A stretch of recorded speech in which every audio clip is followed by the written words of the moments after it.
inside the cryopod was suddenly jolted awake by an alarm. Before he could even react, his body was wrapped layer by layer by the AI system, locking him into a full EVA suit. The next moment, he was launched straight into space. When John finally came to his senses, he realized the ship had been hit by something. All the other sleep pods like his were being fired out into space as well. Some of them broke apart during ejection. Others, like John's, were automatically redirected toward the nearest planet. But debris was scattered everywhere, and many pods were destroyed long before they could reach any world. By sheer luck, John's pod stayed stable, pierced the planet's atmosphere, and began descending toward the surface. The extreme heat severely damaged the pod, and the AI lost control of the landing. Within seconds, the pod started spinning out of control. Seeing the ground rushing toward him from a few hundred meters up, John could only clench his jaw and brace for impact. Fortunately, the ground below was covered in sand. John survived the crash without any major injuries, but this planet's environment was brutal. Through the pod's viewport, he saw storms whipping up sand and rocks in every direction. John knew surviving here wouldn't be easy,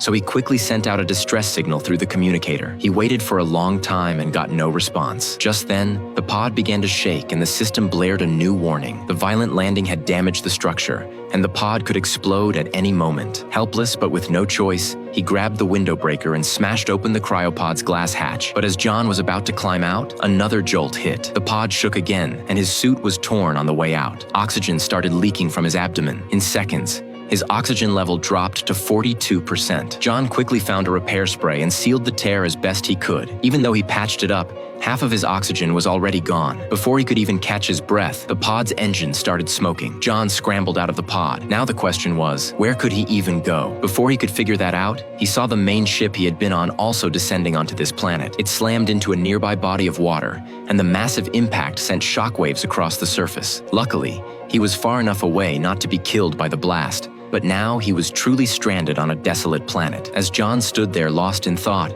he noticed a faint light flickering in the distance. He decided to take a chance and headed toward it, but after only a few steps, he stumbled upon another crash site, another pod just like his. Even better, when he climbed inside, he found an oxygen unit, but as soon as he pulled it out, he realized it was completely broken. It seemed his only hope was still that distant blinking light, so he kept walking, following the signal. He never noticed the strange claw marks scratched across the surface of his own pod. Pushing through the stormy desert, he finally reached the source of the light. It turned out to be a distress beacon, set up by one of his teammates. John rushed over, telling them his oxygen was already down to 42%. The teammates looked friendly enough and said they could share oxygen with him later, but they had something to finish first. While he waited, John learned that their crash was no accident at all. The space company had chosen a cheaper route to cut costs, and now they had no idea the ship had gone down. Even if they picked up the signal and sent a rescue mission, it would take at least 18 months for help to reach this planet. The teammate went on, saying the ship wouldn't fall apart so easily. They could salvage its materials to survive here. That gave John a glimmer of hope,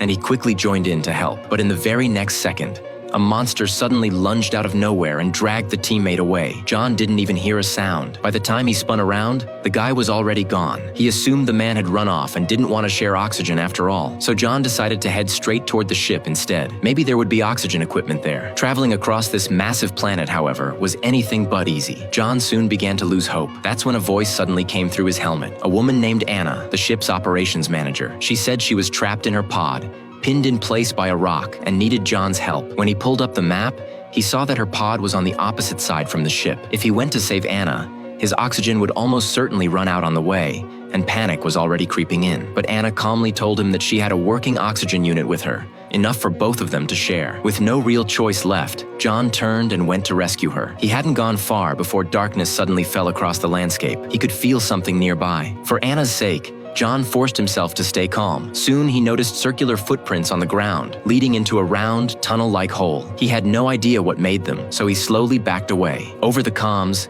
Anna told him there were probably native creatures on this planet. The weather began to shift. Soft, glowing fibers drifted down from the sky, falling like snow. As John watched, something flashed across his field of vision. He dropped into a crouch and shut off his suit light, staring into the darkness ahead but seeing nothing. The uncertainty sent his heart racing. He grabbed a stone, ready to defend himself. At that moment, a bright flare streaked across the sky. Following the trail of light, a monster suddenly emerged. John panicked and bolted, but he hadn't gotten far before the creature tackled him to the ground. He scrambled back to his feet, only to see the monster charging straight at him again. John ran for his life, but the beast chased him with relentless speed. In his panic, he slipped off a cliff. Fortunately, There was a long slope below. He tumbled endlessly down it and finally crashed into a snowy drift. He wasn't badly injured, but his suit had been damaged again during the fall. He tried to use the repair spray, only to find it was completely out. His oxygen was now down to 25%. Just as John was sinking into despair, his teammate's voice came through his helmet again. After listening, John realized the man hadn't run away at all. Something even worse had happened. The monster had dragged him to its nest, and he was begging John to come save him. John hesitated, but Anna kept urging him on, and in the end, he made up his mind to go. After running for a while, he reached the creature's lair. Broken cryopods were scattered everywhere. John moved between them as carefully as he could, and finally found his teammate, only to watch the monster kill him on the spot. John instantly killed his suit light and ducked out of sight. When he peeked again, the creature was already heading his way. He had no choice but to dart between the pods, using them as cover. But when he glanced back, another monster appeared from the opposite side. Now he was trapped between the two of them. Just then, the lights on a nearby pod flickered on, drawing the monster's attention. They seemed drawn to the glow. Anna had been analyzing their behavior based on John's reports, and now she remotely activated the lights on all the nearby pods to give him a chance to escape. But she forgot one crucial detail. John's suit still had an active light too. Very soon, another monster started moving directly toward him. John sprinted through the darkness, running blindly until he tripped and crashed into a patch of smoky ground. When he woke up, his first thought was that the creatures had to be close by, but to his surprise, none of them came near. They actually seemed to be afraid of something. For a moment, John and the nearest monster simply stared at each other. Then, slowly, the creature backed away. John had no idea why, but he didn't have time to figure it out. He forced himself to keep moving forward, toward whatever was out there that even the monsters were afraid to face.